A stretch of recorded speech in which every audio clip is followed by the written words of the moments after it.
everyone, hi, I'm Shine Pearl and welcome back to my channel.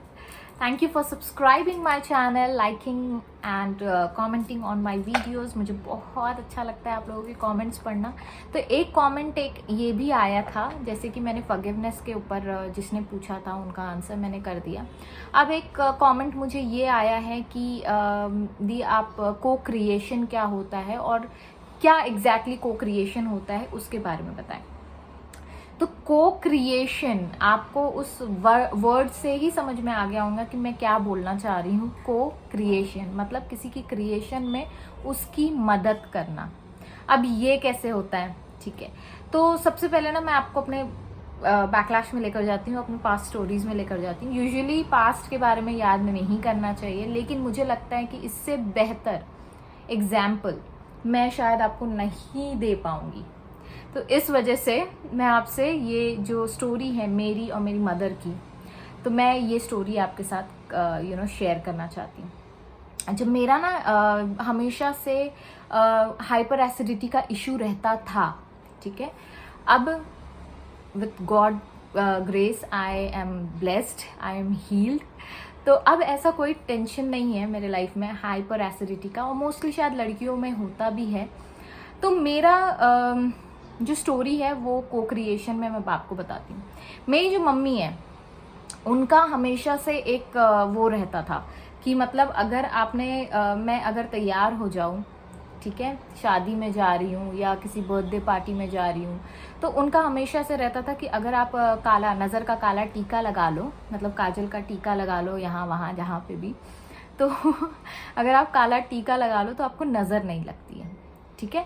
तो उनका हमेशा से रहता था। तो जब भी मैं कहीं बाहर जाती तो वो मुझे एक काजल का टीका लगा देती थी ताकि मुझे नज़र ना लगे, क्योंकि उन्होंने हमेशा मेरे दिमाग में डाला है कि जब आप अच्छे दिखते हो लोग आपको पसंद करते हैं, और लोग जेलेसी में कहो या कोई अनजाने में कहो आपसे अगर आपकी तारीफ करता है तो उस जो वो तारीफ कर रहा है उसकी नज़र आपको लग जाती है, जिसके वजह से आपका जो हेल्थ है वो ख़राब हो जाता है। मतलब यूजुअली मैं जब जाती थी, अगर मेरा कभी कभी ऐसा होता था कि मैं मम्मी के साथ रहती थी, छोटी थी, तो अगर काला टीका लगाना वो भूल जाए तो कहीं ना कहीं वो मेरे दिमाग में वो एक स्टोरी की तरह रिपीटेडली चलता रहता था कि आज मैंने काला टीका नहीं लगाया है तो अब क्या होगा, है ना। क्योंकि मम्मी हमेशा कहती थी अगर काला टीका लगा के जा रहे हो, नज़र नहीं लगेंगी तो तुम्हारी तबीयत खराब नहीं होगी।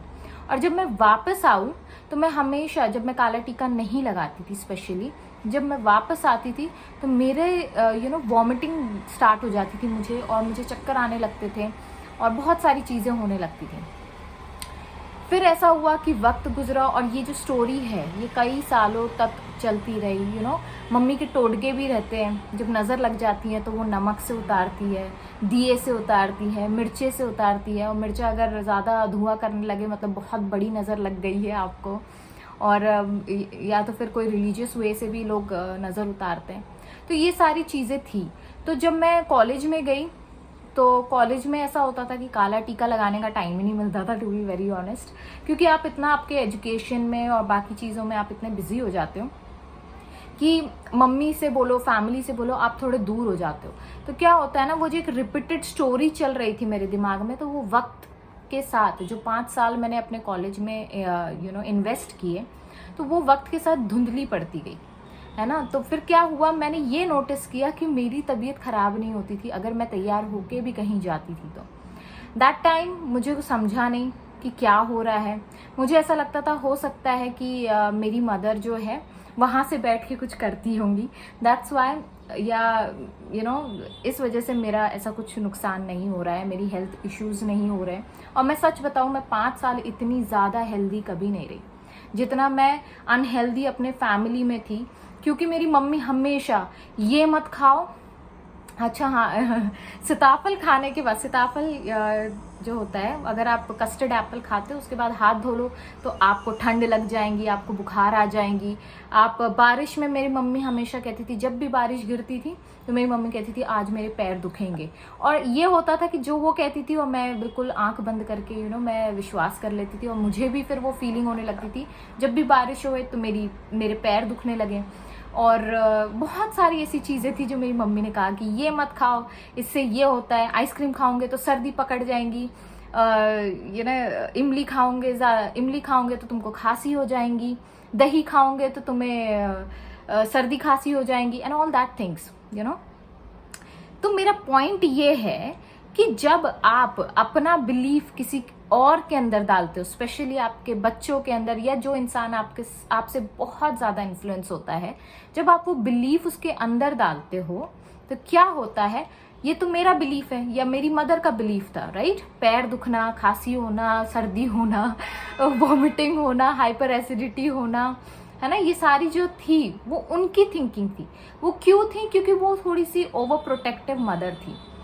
टू बी ऑनेस्ट, वो बहुत ज़्यादा ओवर प्रोटेक्टिव थी। उनका ऐसा था कि जो भी हो मेरे बच्चे हर तरह से सुरक्षित रहे, और वो सभी पेरेंट्स का होता है। हम लोग भी, आप अपने बच्चों में भी देखोगे, या फिर अगर आप अभी बच्चे नहीं हैं आपको, आप दूसरे पेरेंट्स को भी देखोगे, तो लोग हमेशा कहते हैं जोर से मत भागो, ज़्यादा तेज मत भागो, गिर जाओगे। तो क्या होता है ना, थोड़ी देर बाद बच्चा गिर जाए, देखो मैंने कहा था ना तुम गिर जाओगे। तो ये क्या हम लोग कर रहे हैं, ये जो है हम लोग उसकी सबकॉन्शियस माइंड की प्रोग्रामिंग करते हैं इस तरीके से।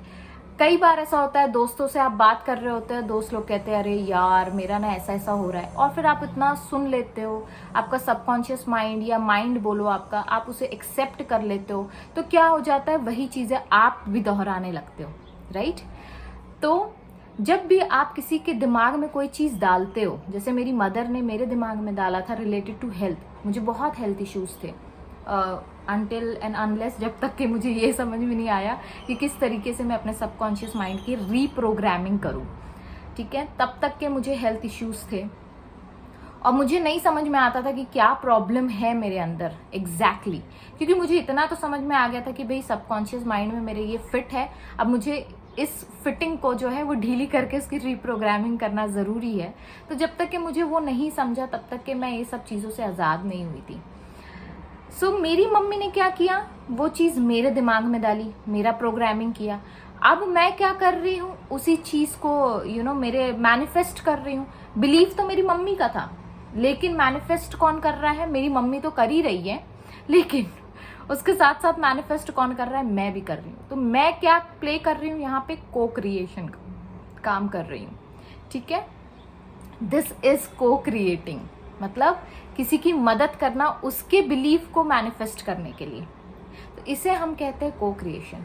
अच्छा, एक चीज़ ना, अगर आप लोग भी नज़र और ये चीज़ मानते हो कि अगर आपने किसी को अपनी अच्छाई बताई या अपनी बड़ाई करके बताई, तो वो चीज़ आपकी कहीं ना कहीं हानि होगा या आपका लॉस हो जाएगा, तो ये वीडियो, ये बात ज़रूर सुनिएगा, क्योंकि मैंने एक वेबिनार अटेंड किया था, वेल्थ वेबिनार का, ठीक है।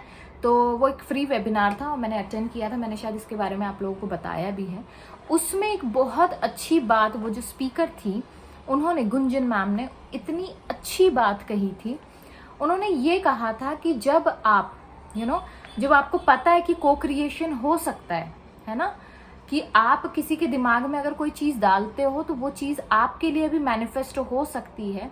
तो उन्होंने एक बहुत ही सिंपल और बहुत ही अच्छी बात कही थी। अगर आप कहीं भी फाइनेंशियल इश्यूज है आपके, या कहीं आपको कोई चीज़ क्रिएट करना है रिलेटेड टू वेल्थ, तो वो वेल्थ वेबिनार था, तो उसमें उन्होंने ये बताया था कि जब भी आप जब आपकी सैलरी आती है ना, तो सबसे पहले वो 5 दिन आप अपने अकाउंट में रखो। उसके बाद सबसे पहला खर्च जो आपको करना है वो है खुद पर। जब आप खुद पे खर्च करते हो तो डेफिनेटली क्या होता है, आप एक फॉर्म ऑफ सेल्फ लव भी हो गया वो, है ना। आप अपने आप से प्यार कर रहे हो तो आप अपने आप को गिफ्ट भी दे रहे हो, तो ऑब्वियसली आपकी वाइब्रेशंस हाई हो जाएंगी।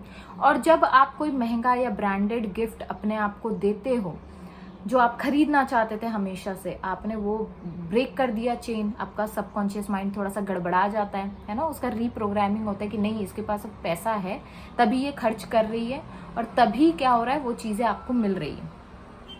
तो जब ये चीज़ आप करते हो और आगे वाला आपका कोई चीज़ देखता है, ठीक है, तो उससे छुपाओ नहीं, है ना, वो चीज़ उसे दिखाना है। अगर आप कोई चीज़ हमेशा आगे वाले के सामने वो चीज़ रखो। अगर आपके लाइफ में कोई खुशखबरी है या आप कोई चीज़ मैनिफेस्ट करना चाहते हो तो उसे और बढ़ा चढ़ा के दिखाओ। ये ज़रूरी है। क्यों ज़रूरी है? क्योंकि जब आप आगे वाले के दिमाग में ये डालते हो और वो देखता है अरे यार ये तो बहुत खुश है, इसके पास तो बहुत महंगे महंगे बैग्स है, या महंगी महंगी शॉपिंग करता है, या इसकी लाइफस्टाइल तो बहुत ही बदल गई, ये तो बहुत अमीर हो गया। तो क्या होता है उसके साथ, वो क्या करता है, वो अब आपके साथ वो को क्रिएशन में लग जाता है। इससे क्या होता है फायदा आपका, कि जब वो को क्रिएशन में लग जाता है तो वो जो भी आप मैनिफेस्ट करना चाहते हो वो जल्द से जल्द मैनिफेस्टेशन में बदल जाता है, मतलब एग्जिस्टेंस में आ जाता है। So I hope you are getting me कि मैं क्या बोलना चाहती हूँ और कंफ्यूज नहीं हो रहे हो आप, ठीक है। तो जब भी आपके पास कोई पैसा हो या कोई घड़ी हो या कोई भी चीज़ हो या आपकी लाइफस्टाइल, अगर आप सच में अगर आप अपने मनी को ब्लेस करना चाहते हो तो start investing more on yourself. अपने ऊपर खर्च करना सीखे, वो ज़रूरी है। क्योंकि पैसा जब आता है और आप अपने ऊपर नहीं दूसरों के ऊपर खर्च करते हो तो क्या होता है, कहीं ना कहीं वो एक वाइब्स जो है, आपके वाइब्रेशन जो है वो उतने हाई नहीं होते जितने रिक्वायर्ड होते हैं। तो जब आप अपने ऊपर खर्च करते हो, आप कोई लग्जूरियस बैग लेते हो तो आगे वाला देखता है यार ये तो बहुत ही अमीर है, इसके पास तो यार ये लग्जूरियस बैग है, ये लग्जूरियस कार है, या इतने अच्छा लाइफस्टाइल है इसका, इसके कपड़े देखो कितने अच्छे। जब आप अपने आप को प्रेजेंट करते हो ना उस तरीके से, बिना इस डर के कि यार आगे वाले ने देखा तो मुझे नज़र लग जाएंगी, आगे वाले देखेगा तो मेरे से जलन में आ जाएगा, आगे वाला देखेगा तो कहीं कुछ मेरा कहीं कोई खराबा ना हो, तो ऐसा नहीं होता है। जब आप अपना पैसा शो करते हो या अपनी लाइफस्टाइल शो करते हो तो आगे वाले को लगता है कि हाँ ये तो अमीर है। तो क्या होता है, वो आपको कहीं ना कहीं आके कभी ना कभी बोलता है कि यार तुम्हारे पास तो बहुत पैसा है, तुम तो बहुत इन्वेस्टमेंट कर रही हो, तुम तो बड़ी अच्छी लग रही हो। तो इससे क्या होता है, आपके वाइब्रेशंस हाई होते हैं और क्या होता है, आपके सबकॉन्शियस माइंड को रीप्रोग्रामिंग होने में हेल्प मिलती है और इस तरीके से आप अपने लाइफ के मैनिफेस्टेशन जल्द से जल्द पा सकते हो। सो आई होप को क्रिएशन का ये जो आपने पूछा था इसका भी जवाब मैंने दे दिया कि को क्रिएशन होता क्या है और इसे किस तरीके से अपने फायदे के लिए आप यूज कर सकते हो, ठीक है। So I hope you understood this, and with this note I'll take sign off. Thank you so much.